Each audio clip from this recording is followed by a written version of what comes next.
collaborated with the University of South Florida. That was my early work where we developed this photocatalytic oxidation.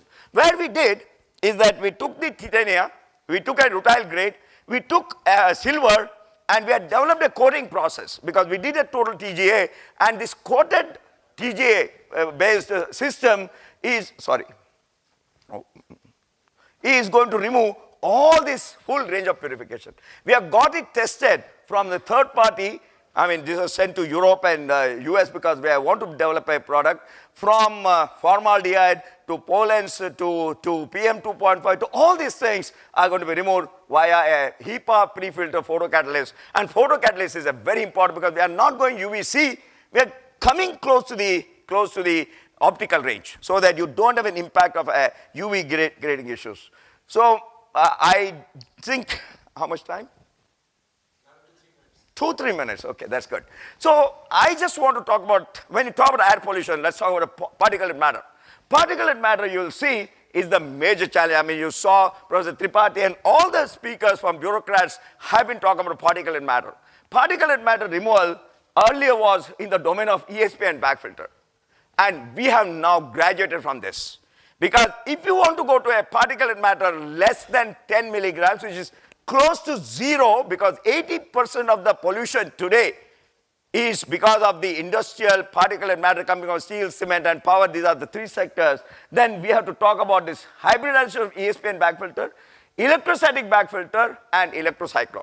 So you can see this, that a physical process is coupled with the electrical field, and that's what yesterday I was telling, that your fundamental Navier-Stokes equation needs to be updated with the electrical field coming into this, and that really complicates the order of magnitude of the problem that you're solving with using your simulation things. And PM 2.5 and PM 1.0 will demand radically new technologies, whether it's coming from the industry or something. So again, I've got some illustration because Thermax in our R&D and work network with a lot of people. I mean, Thermax has really understood this art of networking, which I'm going to be talking to in the panel session, as to how we are networked and developing a high temperature protection membrane cell so very relevant as a substitute to a DG and also substitute to a DG battery, I mean the lithium ion batteries. So this is where we have developed some of these bag filters, some of these pre-charged electrostatic precipitators, hybridization, electrostatic bag filters. This is a very interesting concept that we need to be doing it. Oh yes. And you can see this, I mean, this is a very nice SEM we did, because when you charge these particle bag filters, because you are talking, we have used a biomass. Today, 80% of boilers are biomass with MSW or agro residue, or where we are doing in a big way. I am a member of the Maharashtra Science Council where Dr. Kakorkar is the chairman, and we are going to be developing this kind of a system where porous dust layer on a fabric is generated through an electrostatic bag filter. So it's one of the state of the art that we are developing, electrocyclones and various things. So again, SOX, NOx, SNCR, SCR, these are all known technologies, and this is the next generation technology, electron beam technology. So this is something which should be happening not to a big boilers, to every small system we can include it. Brisk Grab is another one. We are working with Tata and a company in UK for doing this catalytic remote monitoring.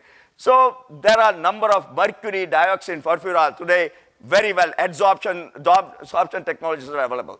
DG, we know that this development that we are doing, high temperature PEM cell, will kill DG, and this is something which will give hydrogen and generate no particulate matter. It is the electrochemical way of converting it. CO2, my dear friends, something we should not neglect. The amount of hazard and the kind of droughts and the extreme events from Californian fire to a Chennai rain can be actually subjected to, it's not a 2 degrees, it is a domino effect, it's a snowballing effect, and once you look at that complete modeling, I don't think there is any skepticism of the global warming going to be a tipping point. Today we have crossed 410 ppm of CO2 as per La Mona gold standard for CO2. It's a shame on all of us that as this thing, you talk about COP 2120, nothing has happened to CO2 is increasing. CO2 comes down only when the economy, when a Lehman collapse, CO2 comes down because of the economic activity. CO2 doesn't come out because of the human consciousness has gone to that level. Human consciousness has seemed to be just not worried about this. And there's a very philosophical thought which I don't want to get into that, but we are working on some of the carbon capture and sequestration technology. So I feel that cell biology and genetic manipulation with the ultimate call. I mean, you say that humans, I mean, if you believe the Darwin's theory, can our nose develop a micro sensor and can we get the cell therapy to get that development happen? But today, the anthropogenic pollution is so high that nature is not giving us time to adopt. So our adaptability has now become smaller than the rate of change, good or bad, and that's why it's causing. But I still hope, being a dangerous optimist that I am, that maybe future some nostrils may act as the ultimate barrier, not by putting external source, by internally. So concluding remarks, need for development of a more real-time, combining efforts of various experts institutions. I am a very strong proponent that we should have a combined brains working for this big problem. There is no one size fits all. So I think ego should be kept down. That's where human species have thought that they are the superior species and therefore we are caused. If you have read my guru, you all know Harari's Homo sapiens and Homo deus. I think we have been unnecessarily taking ourselves to the top of the heap. I think we need to get into eco where we are a part of this entire ecosystem and then only we can call it as a Vasudhaiva Kutumbakam. So thank you, my dear friends. I always talk about Atharvaveda. We must learn to happily progress together or miserably perish. Man can live individually but can serve only collectively. Thank you once again. So, Irfan Pathan will give Dr. Sondhi appreciation, a token of appreciation. I just want to tell you one line about Dr. Sondhi. When I asked him to give me a one-sentence description about him, he said for him, working, thinking, dreaming, pondering over the problems he's working on 24/7 is his work-life balance. And when I read that, I felt I should have been younger and I would have loved to work for Dr. Sondhi. Thank you, sir. It's never late. One question. Yeah. It'll be quick. Yeah. I don't live in India these days, but every time I come visit my relatives, they're running an incredibly dirty 30% diesel generator in the house. And I thought I could figure out there's something like 3 million of these scattered all over India. Yeah. And, you know, a company like Thermax, or maybe the government of India, can replace every one of these diesel generators with combined heat and power fuel cells, hydrogen fuel cells. My dear sir, resounding yes. The high temperature proton exchange membrane cells, with the way that we have built the MEA, the membrane electrode assembly, will be in function, will be cheaper than whatever the kgs of iron and metal which is going in the diesel set. I mean, I can't get into the details. Looking at that particular thing, it's just a carbon bipolar plates, it's a carbon paper. So I'm sure that once you go to a circular economy, where the catalyst can be recirculated, fuel cell will be dirt cheap like the PV, number one.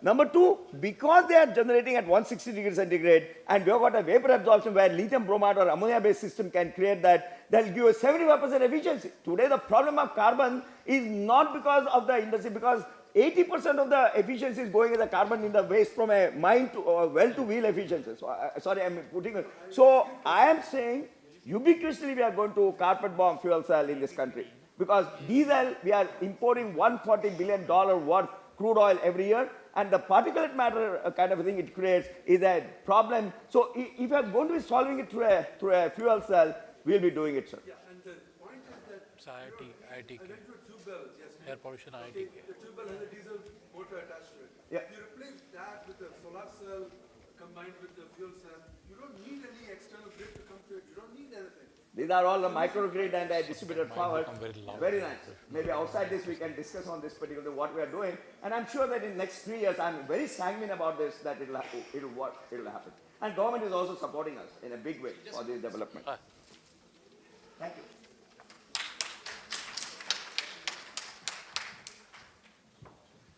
Thank you so much, Dr. Sondhi. I would now like to call upon stage a very special person, Mr. Rajesh Dikshit, who is Professor of Epidemiology at Center of Cancer Epidemiology, Tata Memorial Center, Mumbai.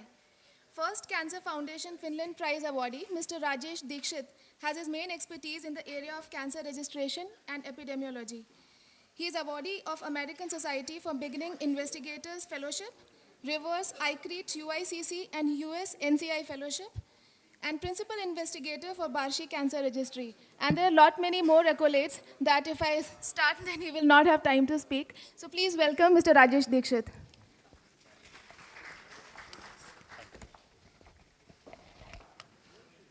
Thanks for the introduction, and thanks, Professor Tripathi, for calling me to this wonderful campus. Yeah, so I will finish before that, hopefully. So thanks for calling Professor Tripathi to this wonderful campus of IIT Kanpur, and I'm very much delighted to speak to this very distinguished gathering here. And I'm oddsman out because I am from the medical side and not from the technology side. But as we saw in the morning that there is a need for the combination of this technology and the biological science that will lead to the improvement in the health. So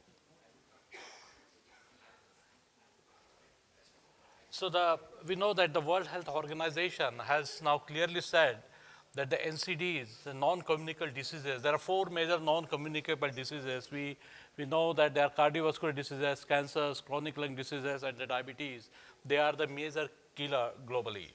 And in addition to the NCDs, in India is under epidemiological transition. So actually in India, we know that we are facing the dual burden. So on one hand, we have the NCDs, these all 4 major killers are increasing, and on the other hand, we still have the diseases which are infectious in nature and which are more preventable. So the most intervention and the preventable causes for the human death in the developing countries are that unimproved water and the sanitation, which is easily preventable. You can do a very nice intervention and can prevent a lot of deaths because of that. It's so simple. Then, you know, the vitamin A and zinc deficiencies. There is a lot of death in this, particularly in the developing countries, related to the deficiencies of vitamin A and the zinc. So there are morbidities and mortality associated with this. Again, simple intervention should be very useful, and we should be able to prevent a lot of morbidities and mortalities. And of course, the third, which is the major killer for all the 4 NCDs and maybe responsible for many other things, is the ambient particulate matter pollution. So, you know, again, if you are able to provide some technology or some intervention, again, this will result in a lot of improvement in the morbidities and mortalities in the developing countries. So I don't have to go through this slide. So these are the major sources of the pollutions: industrial pollutions, power generations, and we have the indoor air pollutions, which also contribute to the outdoor pollutions, because this indoor pollutions remains in the house for some time, then all these pollutions is going out. So this cause. And then, so these different kinds of the pollutions actually are responsible for not only for the cancer, but many different kinds of the diseases. So for example, the ambient particulate matters are responsible for lower respiratory tract infections, lung cancers are the another major cause, IHD, cerebrovascular diseases, and chronic obstructive pulmonary diseases. These are the 4 or 5 major diseases which are responsible for the pollutions.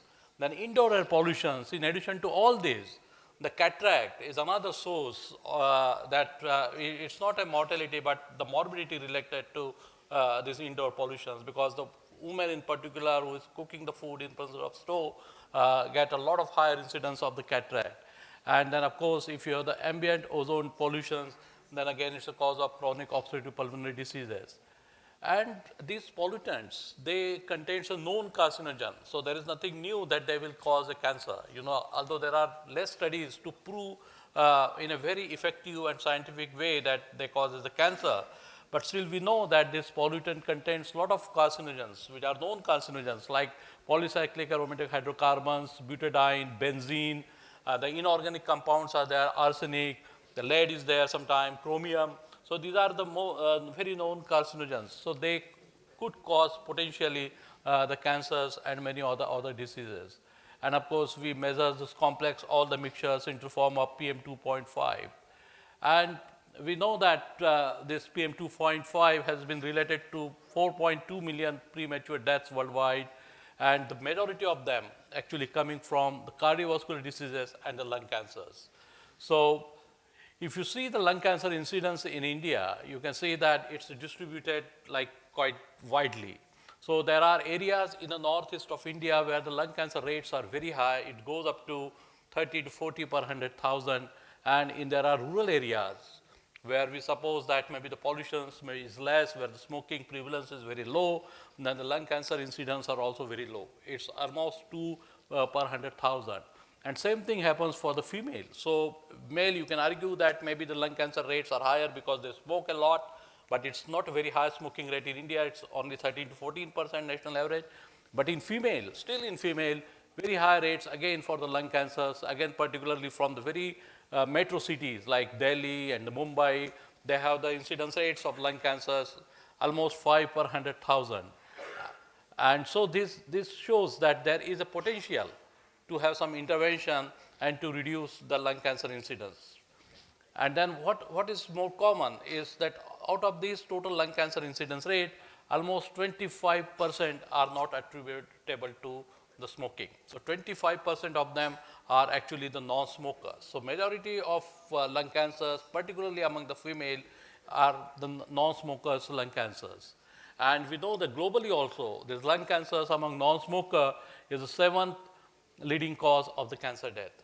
And this cancer among the non-smoker is major cause is possibly the pollution. It could be the indoor pollution, it could be the outdoor pollution, but majority of them might be because of the pollution. And there are many ecological studies to prove that wherever the cities where you have the higher level of the pollutions, the lung cancer rates, the pulmonary disease rates are much higher compared to the cities where you don't have the low levels of the pollution. But however, we need a more specific studies, to one-to-one studies where you take all the confounding factors into account, you take every other aspects into account and prove at the genetic level, prove at the questionnaire level that yes, this is a cause and effect relationship.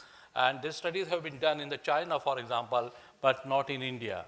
And we know that the lung cancer which arises from the non-smoker is totally different than the cancer which arises from the smokers. There are different signatures. And so this I will skip.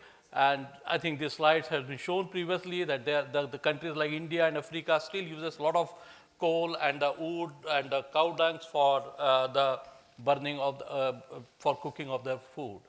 And this is the slides, again, the major study from the China, which said that the time spent at homes, time spent in kitchen, where you are cooking the food because of the, by burning the coal, and the risk of developing the lung cancers, even if you are non-smoker. And it turns out that you have the almost more than 2 times risk of developing lung cancer if your time spent at home increases. So if you have almost 12 hours per day, then the lung cancer rates keeps on increasing. And another important thing to remember is there are different pollutants which have the different comes from the different cooking food habits. For example, the wood has a more PM 2.5. It has more black carbon compared to the smoky coal. So it's again important in India because you have the different types of the cooking food. So like you have the wood, you have the grass, you have the cow dung. So it's again important to spell it out that what are the major chemical components which are causing these things. So I skip this, and then just to show you that there are genetic changes. You can see in the slides that if you smoke, then the lung cancer has, this is yellow is the lung cancer. The lung cancer will have the separate kinds of the expression. But if you develop a cancer because of the non-smokers and because of the pollution, you have the different expression here. So on the right-hand corner, there are totally different expression, and then on the left-hand corner, there are totally different expressions. So even the genetic expressions getting changes in the tumor tissue. So this is one of the, these are the smaller study, but this proves that it is quite possible to have the distinct signature for that. And then there are polymorphic effects. So again, there are some genes which are metabolizing this pollutant more efficiently compared to the others. And so there are some studies again from the China that some genes like this particularly the 5 chromosome and the 6 chromosome which are responsible to metabolize this pollutant more quickly compared to others. So again, we require to know that whether what is our genetic susceptibility of the Indian population to metabolize this, whether we have the different kinds of mutational pattern, whether we come, after adjusting for the smoking and other habits, still this risk persists or not. So these questions will answer the one-to-one, the risk of pollutions and the lung cancers. So we are doing the work at Tata Memorial Hospital in collaborations with Professor Tripathi and undertaking cross-sectional studies to accurately measure the pollutions level. And what we are going to do is we are going to do the questionnaire-based survey and then try to correlate between the epigenetic biomarkers in relation to the air pollutions. And then we will also replicate this genome-wide association study in the Indian population. And lastly, we will do this whole genome sequencing to find out, are there any specific marker for the pollution? So if there are any tumor markers for the pollutions. So I will just stop it here because it's the second thing, but just to show you the results that if you're the burning by the wood, then the risk of developing lung cancers among non-smoker is 1.4. This is after adjusting for other factors. For the charcoal, it's different. For the crop, it's a 1.67. And any smoking fuel, if you are using, then the risk is almost 1.38 compared to if you are using like gas. So there is a lot of potential again, which proves that this is an important problem. So this I skip, and thank you very much. We hope to see these kinds of environment in future. Thank you. Thank you very much, Dr. Rajesh Dixit. We request Mrs. Geeta Bhadoria from the Kendriya Vidyalaya school over here. She's a senior teacher, to give him a token of appreciation.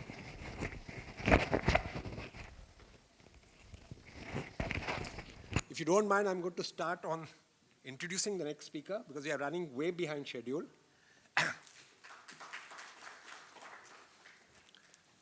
Our next speaker, Dr. Sagnik Dey, has a PhD from IIT Kanpur.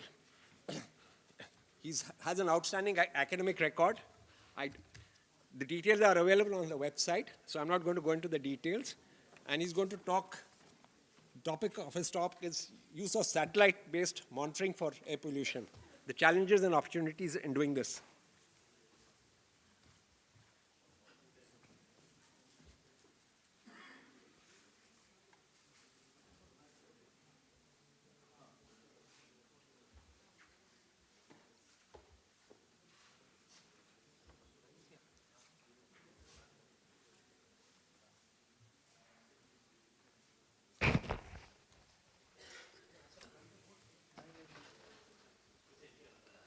Yeah, thank you very much for inviting me. It's always a pleasure to be back here. And in fact, those who do not know that I'm the first PhD student of Professor Tripathi. So I will talk today about the alternate monitoring of air pollution in India, why it is important, what are the challenges, and what we can learn and implement in future. And this work has been done by my research group in collaboration with many people, which you can see. So just a quick rationale why we need satellite data at all. You see, recently we put up a policy paper where we documented the global status of ground-based monitoring. And if you really see that, unlike US where you have at least 4 monitors per 1 million population, India is lagging way behind. Currently in India we have 0.14 monitors per 1 million population, which is roughly 1 monitors for almost 7 million population. And if you see basically the CPCB document, what CPCB is actually targeting, that low estimate, which means at least 4 monitors per 1 million population, that means you need in India at least 4,000 monitoring stations. And this is the current status of manual as well as continuous monitoring, and this is where actually the plan is to go. And clearly, if you take the high estimate, that means in the highly dense cities, you have more monitoring sites, so you need at least 8,600 monitors all across the country, and which needs around 13,000 crore to maintain. So clearly, this is a very, very high intense resource, and that's where actually satellite and other alternate monitoring source comes and fill the gap.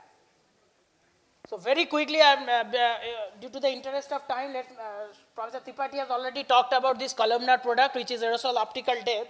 So what we do is that actually we derive a scaling factor to get PM 2.5 or PM 10 from this columnar quantity using a hybrid approach where this scaling factor depends on emission, meteorology, and vertical distribution. And you can see actually once you get this scaling factor, you can calculate the PM 2.5. There are two advantages. You can fill the spatial gap. The second advantage is that in India, PM 2.5 monitoring started in 2009, but we have the satellite data all the way from 2000. So we can know how the pollution has changed in the last 2 decades. And you can see that after calibration, the satellite data has the resolution improved from 10 kilometer down to 1 kilometer. And this is the capability of now that we can actually monitor PM 2.5 at 1 kilometer resolution. The statistics has been improved drastically. And then, as I said, the advantage is that you can generate this sort of map to have an understanding of the pollution, not just for a year or a season, but over the last 15, 20 years. And this is just the 15-year average. And already it has been discussed in the morning, and you can clearly see that the pollution level is very, very high all across the Gangetic Basin, simply because this is a low-lying basin where you have so much different sources, and whenever you are emitting, you have actually mountain here and here. So the wind basically and the topography does not allow the pollution to disperse either in north or south. So actually the pollution is kind of oscillating in between the basin. And you can see the numbers and recall that the Indian standard at annual scale is 40 microgram per meter cube, and this entire stretch has annual concentration more than double. And that actually tells you about the challenge. But also if you have this sort of data, which I am showing at district level, then you can calculate, let's say, compared to Indian standard, half of the Indian population is struggling to meet the Indian standard. And if you talk about WHO standard, then almost the entire India is above WHO standard. Just for your information, what we found is that based on 15, 16 years of data, East Kameng in Arunachal Pradesh turns out to be the cleanest district. Because you have very fine resolution data, not only at district level, but now we can look into the city level. So we have generated statistics for 100 plus Indian cities. There are 2 things shown here. The size of each circle tells you about the mean annual exposure. Larger is the size, larger is the exposure. And the color of these circles represent the rate of change.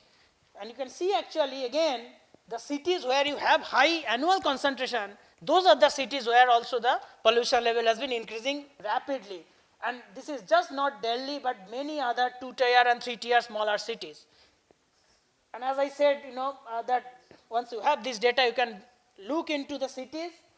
For example, you can zoom into a city like Delhi. This is the picture for 2015, when you had these monitoring sites. And you can see actually at annual scale, just within the city of Delhi, PM 2.5 varies by almost 80 to 100%.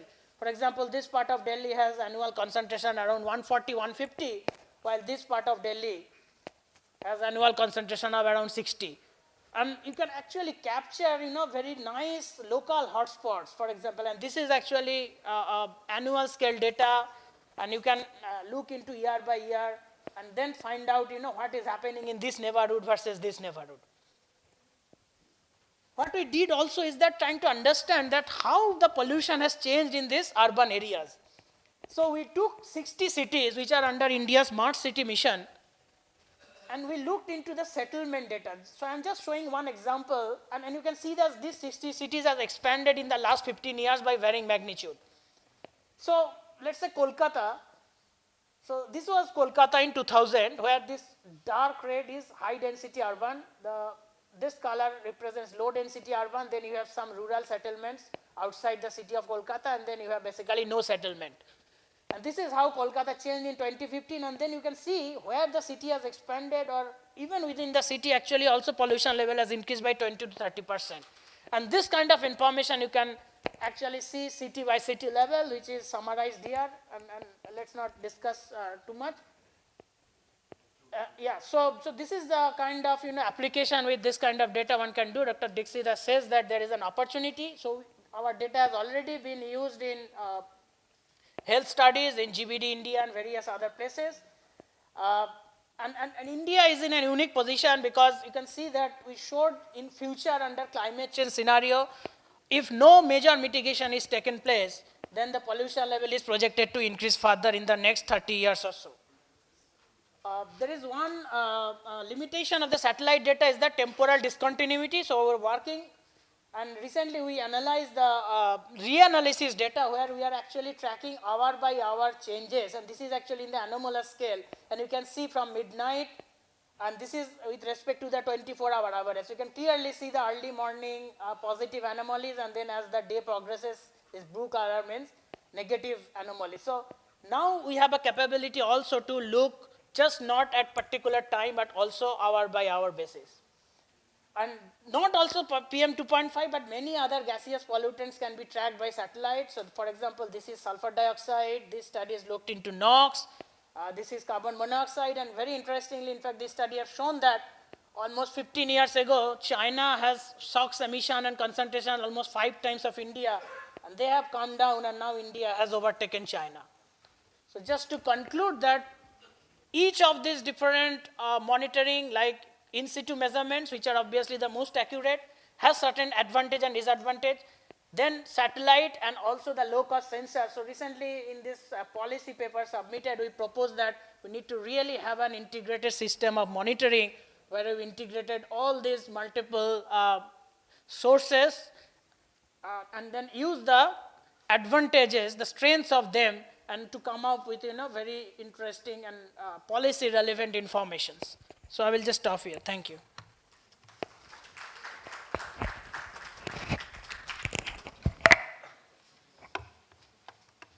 My apologies to the last few speakers for rushing them through. I request Dr. Ronak Sutaria to come, or Mr. Ronak Sutaria to come and give a token of appreciation to Dr. Sagnik Dey. I'm also apologizing from here to Dr. Sumit Sharma and to Anita Bhargav. We are rescheduling their presentations to after lunch. We will now have a panel discussion chaired by Dr. Sachidanand Tripathi, where we will have Dr. Sumit Sharma and Dr. R.R. Sonde and Dr. Rajesh Dikshit participate in the panel discussion. 4 chairs. 4 chairs. Char kursi. Jaldi.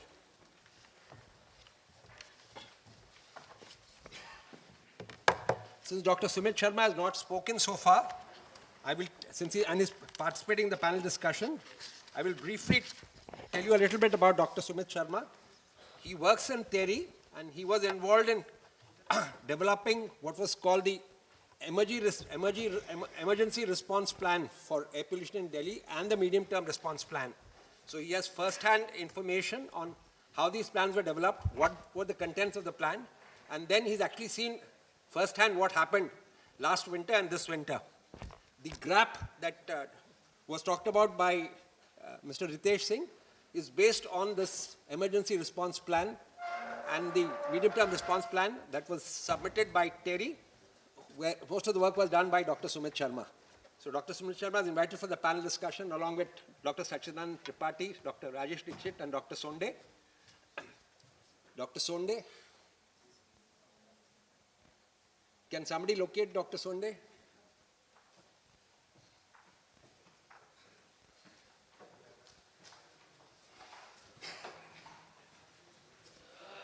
Do you want to start with Dr. Sonde?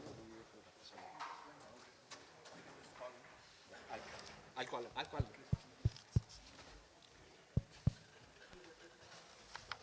So the topic for the panel discussion is viable projects that IIT Kanpur could take up in Kanpur or Lucknow in the area of air pollution. Yeah, we have Dr. Sonde. Dr. Sonde, please come. No, table is on. You want a table? Thank you. It's 150, 145. Sachin, 145. Half an hour, yeah. You can announce that before so that they know I'm interested. Since we are running behind schedule, the panel discussion will last for 29 minutes, so we'll end at 1:45 and break for lunch.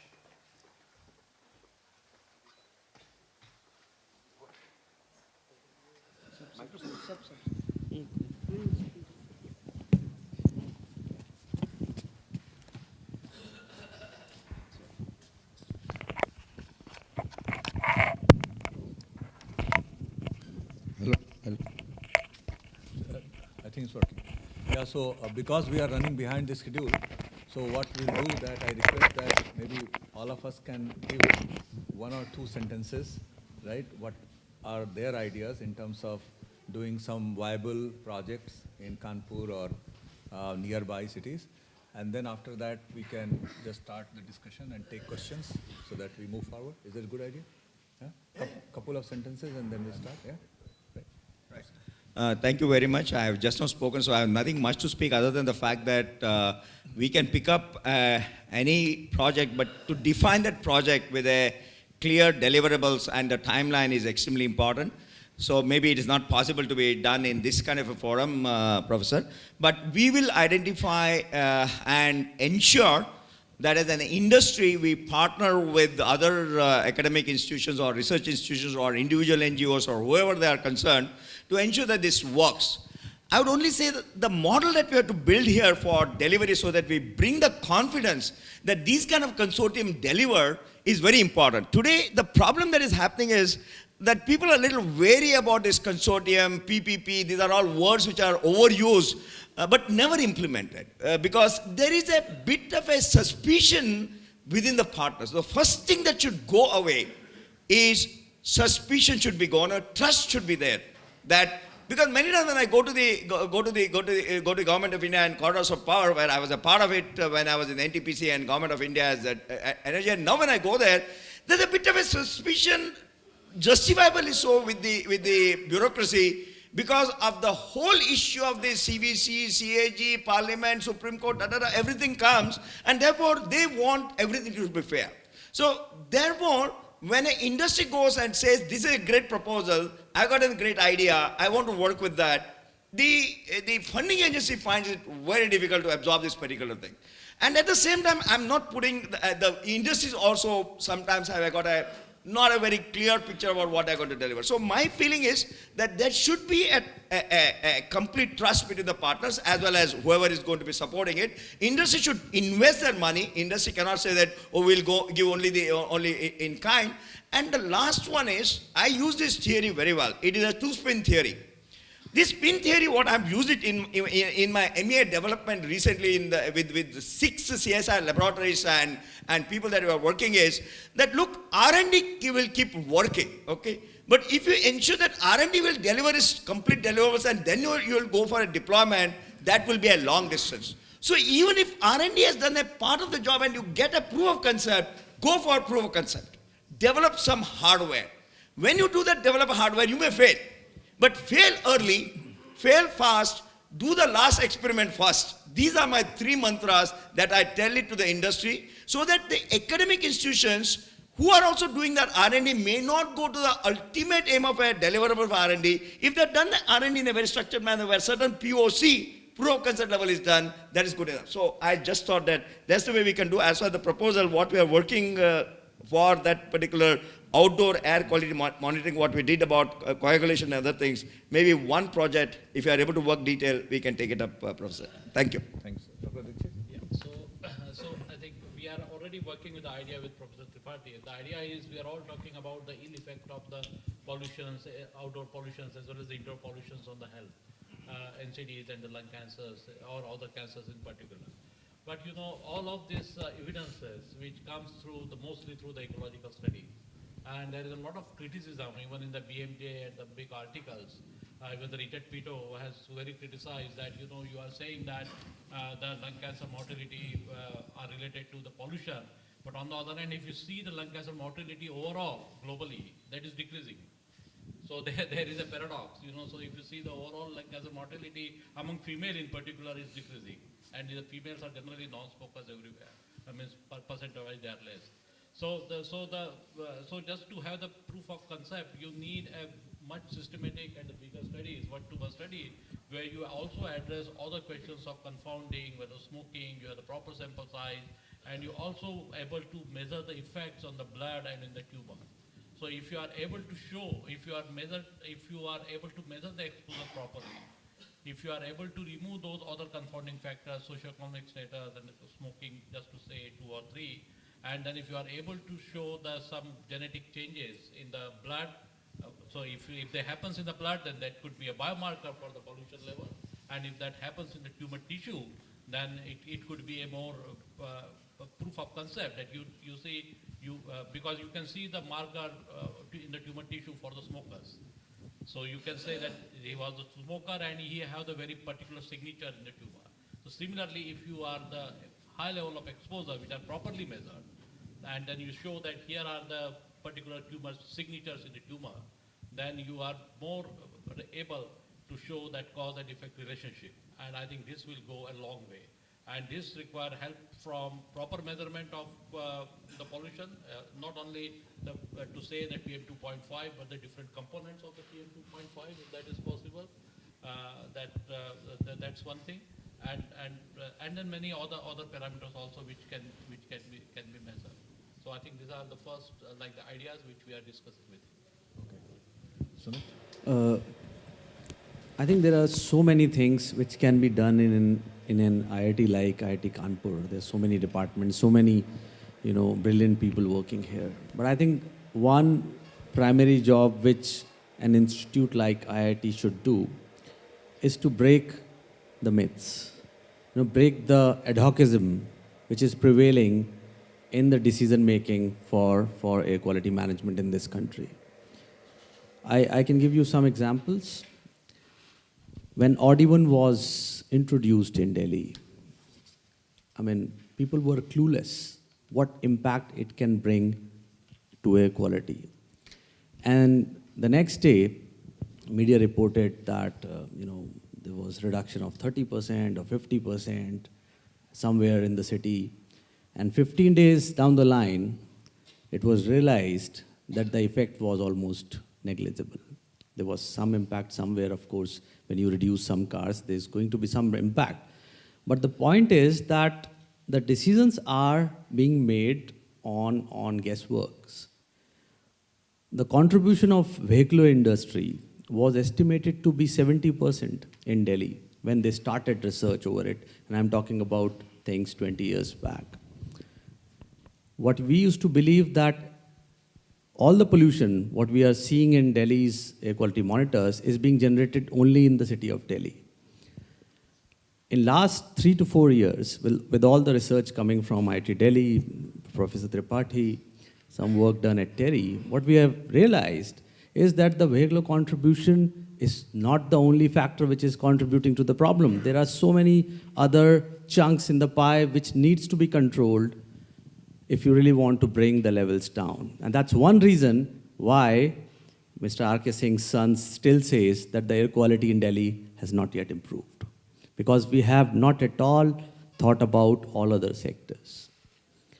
So I think this is what I believe, that the scientific institutions, this is the job of our fraternity, that we should inform the policymakers so that they can take informed decisions and they are not, misinterpreted by probably, the guesswork or the ad hocism.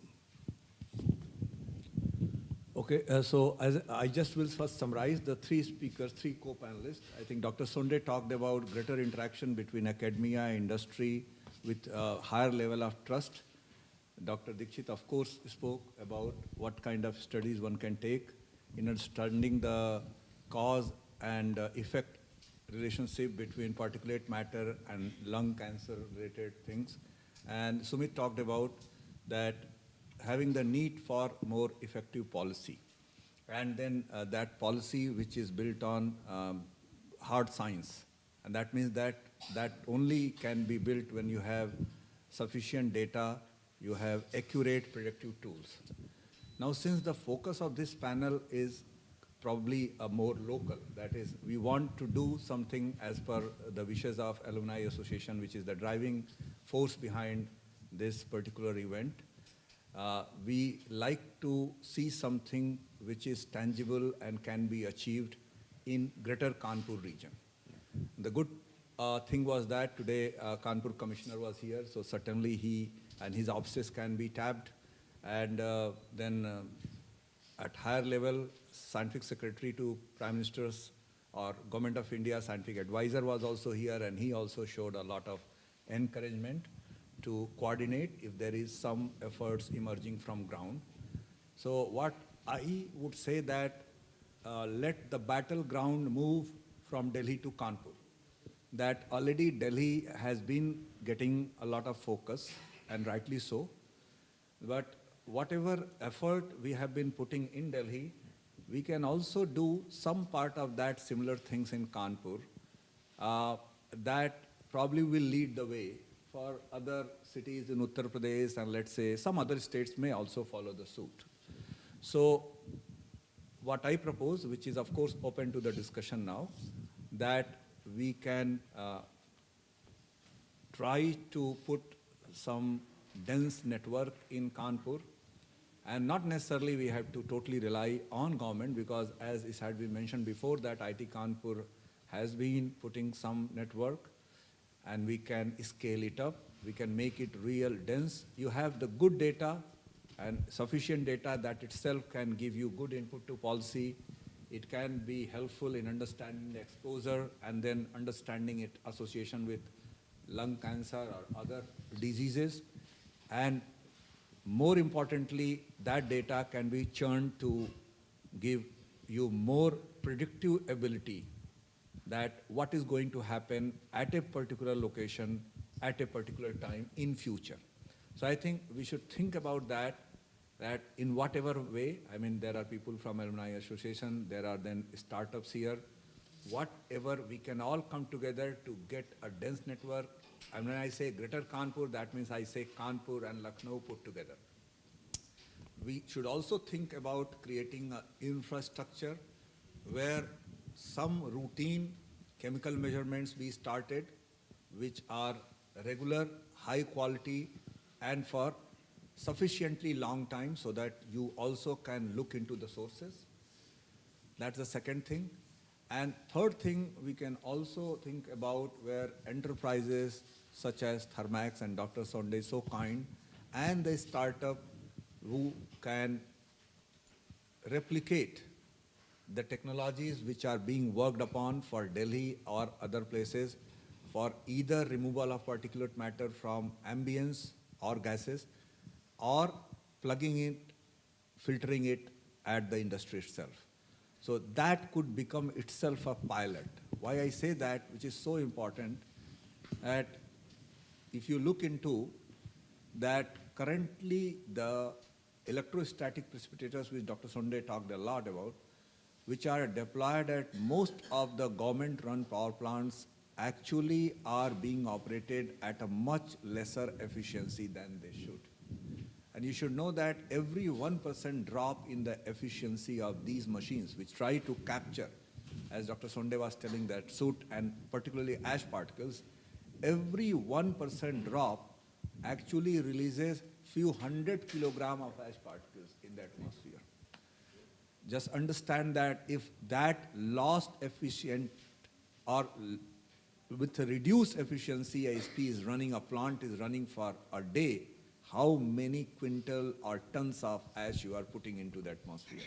And mostly that is the case. One, I'm very confident about that some of those ESPs are not built in Thermax, they are taken from abroad, Dr. Sonde probably will agree, and they are not tailored made for the kind of ash particles which are generated from our core. So we have not put much effort in understanding all those technical specs which can make the ESPs work much better. And number two, which is a problem of course, work or trained manpower, that whether you maintain ESPs well or you don't. So coming to this point, that what I started, that we can also think of taking a close by power plant or some other industry which is responsible for spewing huge amount of particulate matter, and install some type of these things, and look into that locally how much impact it has made. So I think, to just sum it up, that we can do a pilot for 1 or 2 industries working with Thermax or many other people or startups. We can have a dense network of monitoring, which is very crucial, which can enter into feedback into many things, including policy and health. And we should also create an infrastructure to start with, to begin with some routine measurements. I think for this, if government comes forward, it's well and good, but I think waiting for the government to come forward, I think then probably it is going to be too late. So I believe there are enough well-wishers, and there will be, who can come forward and then think about that. If the discussions go in that direction, I think we can have something. Because why I'm saying that, we need to have something which needs to be passed on in the afternoon to the principal scientific advisor to the Government of India, Dr. Vijay Raghavan, who has kindly agreed to address us at 5 p.m.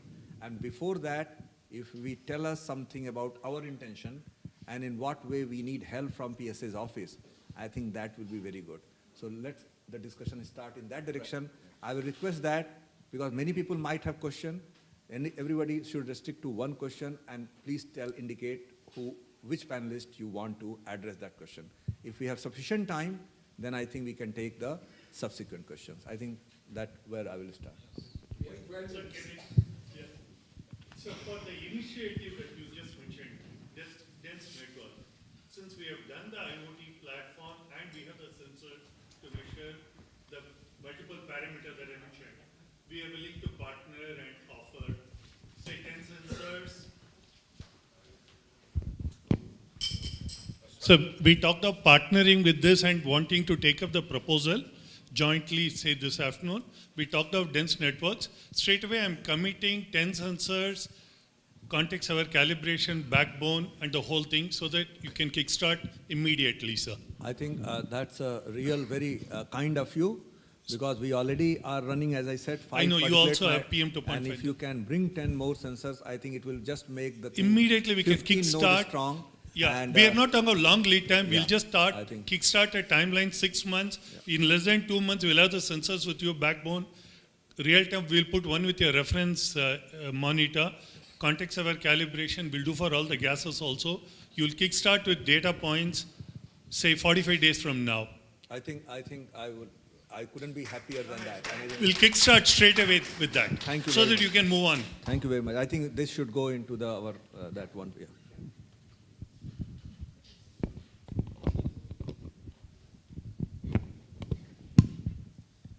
Hello, sir. Yeah, my name is Dinesh. I am a public health professional. I did my master's in public health from China. So I was really understood that the problem they are facing about environmental health. And one of my major was the environmental subject. So this is a broad subject, broad area, to how to mitigate and how to resolve it. But for my perspective, what I feel that we have to generate our local smoke. Those are coming from at least from wastage, burning of wastage, solid waste. So this is the problem because of unawareness of our people or somebody else. So how to get resolved, because this is a very easy and very impactful issue. So we can think about this, or how we can do. Yeah, I think that's a very good suggestion. And definitely these are also basically awareness related activities. So the more that happens, people will start responding to that. Yeah, thank you. Yeah. Yeah, I'm Pradeep Bhargav. So my question to all the panelists is, because the reason why we are having this program is to really inspire and involve the eCell students and incubation center, and of course the alums in general overall. So question is what you feel, and starting from building credibility and putting some challenges in this current context with respect to air pollution.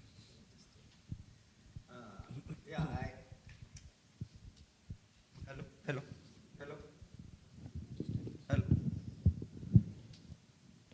I think since he was talking about looking at this region itself, and look at the data that he presented, the data was very revealing, telling. It said that the burning or the cooking is contributing to more pollution in this Kanpur region. I mean, we have to go into the details of that particular thing, which means that what we need is a clean chula. Now, clean chula has been talked about for a number of times, but if this student community can come up with a real and efficient burning of the biomass, we did it in Pune and around, there's a organization, we developed a combustor, very simple combustor, which you call as a Urja. Okay, we work with Indian University of Science, Bangalore. We created a pellet which can convert into gas so that you don't need an LPG. So some of those thoughts, if you are able to understand this is the source, and we are able to design those chulas and make it available, could be one way of doing it.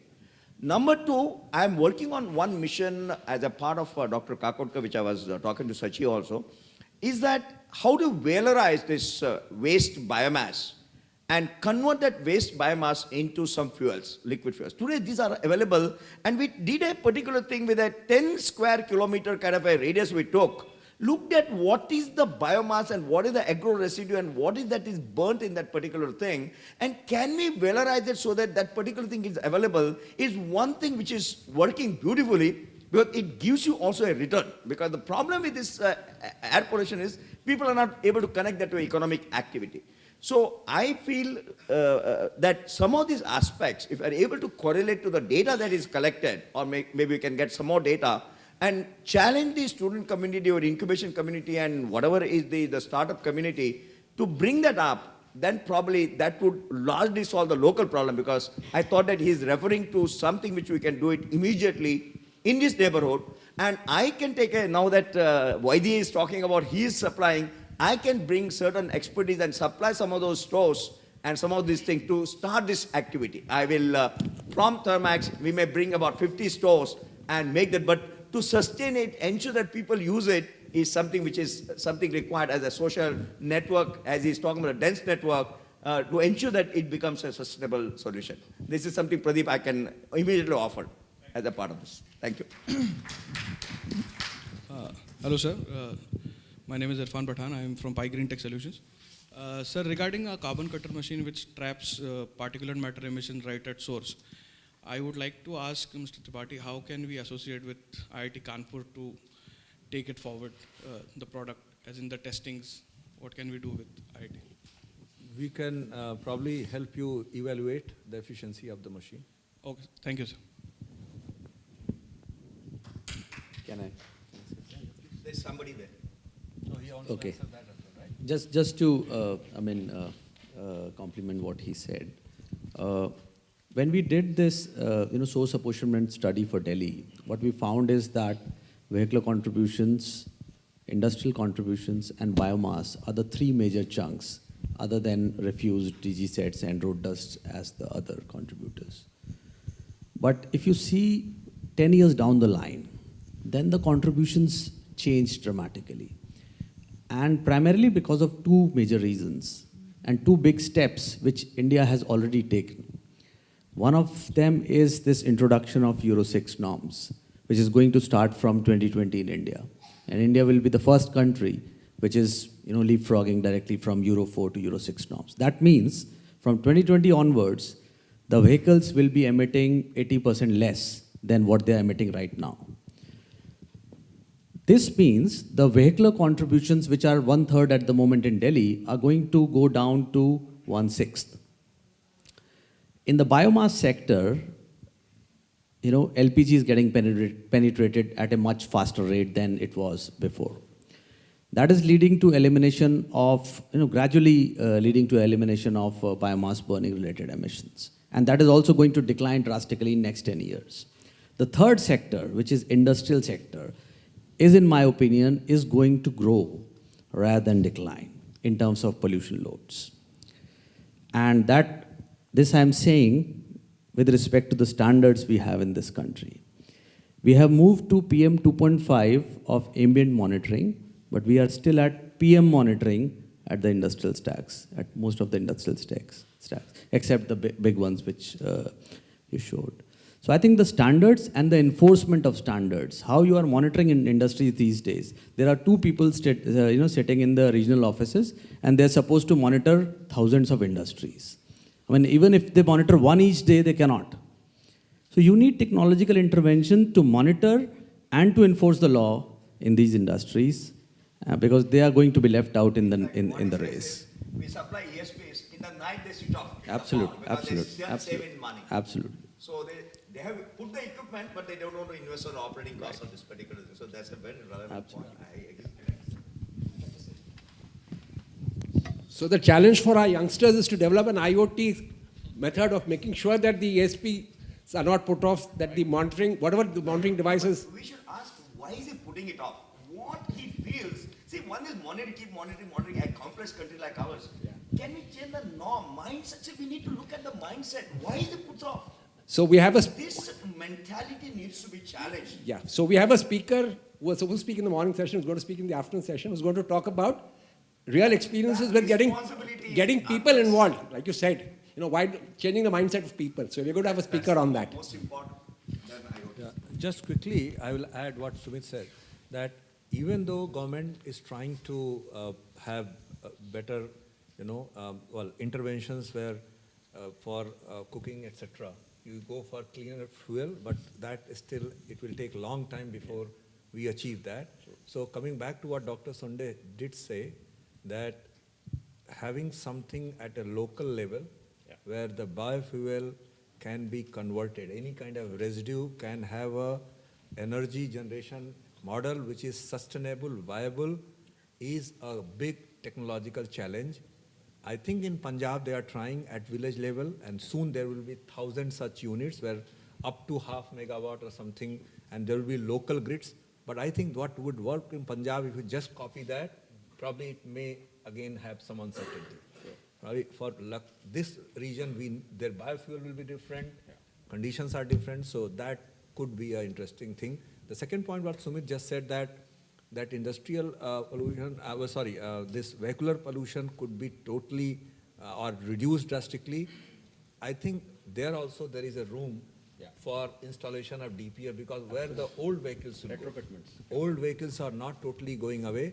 Now having a very economical model for retrofitment is required, because as of now, no one is going to retrofit which would cost them 3 lakhs, 2 lakhs. That's what. So something has to be done so that scaling or whatever, so that it comes down to a price when people voluntarily go and get it. Otherwise, again, that entire thing what probably you want to achieve by leapfrogging to Bharat 6 will not happen.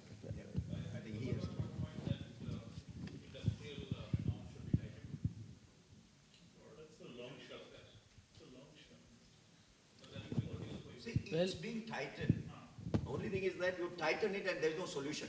Suppose I got a boiler which used to NOx is 150 ppm, and in Gujarat they said 15 ppm. 1/10 they have said. This is done by IIT Bombay, my own alma mater. But when you give a solution, a regulator, he has to say, oh, this is the technology that I've got. No, there's no technology. So somebody puts a dabba, puts something and says that it removes, and he puts a monitor which shows that NOx is less than 10. I'm telling you really. Now this is where the whole aspect comes. Norms are put, but norm has to be done with the pilots, huge amount of pilots, proven that this technology works, cost of this technology is X. Somebody's kind of put certain incentivization of that scheme. I was talking to Mr. Bhargav, the other Bhargav. We need to have certain incentive. Polluter pays is just a statement. We need to be enforcing it. So that fellow who is putting certain thing knows that he is getting money for doing this extra thing. And somebody who is not doing it should be, like I perform, achieve and trade, pollution should be done like this. That will only solve the problem. Yeah, there is one question from you. Yeah. So my question is for Dr. Dikshit, basically. So it's regarding, this is Pavneet, I'm from Current Systems. Our work is more consumer facing in the sense. So what we see is, when we talk about air pollution and we talk about the causes and what it does to the respiratory system or the body or the human body, a lot of people dismiss it. And we have the experts that say that, yes, air pollution is doing so many things to the body. I think we are running short of time. Can you ask the specific question? So the basic thing is, when they say that the cause of death, we can never attribute it to air pollution. We'll always say cardiac or lungs or something. As you said, in terms of cancer, you can see the difference between what is the smoke and the actual air pollution. So when is it that we can say that the actual cause of death will come to that, where we can say what is through that? That's what we want to say, that, so they have put up doubts of whether the number of deaths that we are projecting because of the pollution, whether they are correct or not. So whether they are directly, because we are putting everything to the pollution, so that not that all non-smokers, that That's what you were saying. That's Yes, why exactly. also, Yeah. No, but he has a huge cohort where non-smoking